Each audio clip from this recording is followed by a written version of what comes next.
ዲጂታል 2025 ሲነደፍ ትንሽ አምቢሺየስ እቅድ ስለነበረና በዲጂታል ሴክተር ስትራቴጂ አውጥቶ የመተግበር ልምምድም ብዛም ስላልነበረን አይሳካም ኢሉዥን ነው የሚል ፍራቻ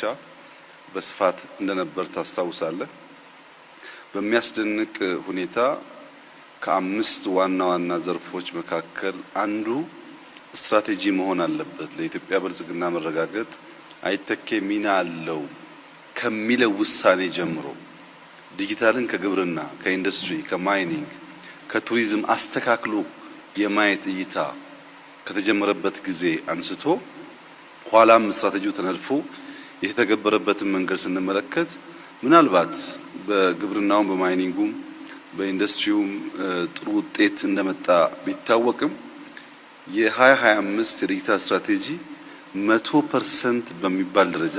የተሳካ ስትራቴጂ ነው። ይህን ስትራቴጂ በመንግስት መዋቅር ብቻ ሳይሆን አካዳሚያውም እንዲፈትሸው እጋብዛለሁ። ምን ነበር ትልሙ፣ ንድፉ፣ ምን ተሳካ፣ ምን አልተሳካም የሚለውን ለማየት እድል ቢያገኙ አንድን ነገር አርቆ ማቀድ አርቆ ማለም ብቻ ሳይሆን የመከወን ብቃት ከዚያ ውስጥ እንዴት ሊወጣ እንደሚችል የሚያሳይ አስተማሪ ጉዞ ስለነበረ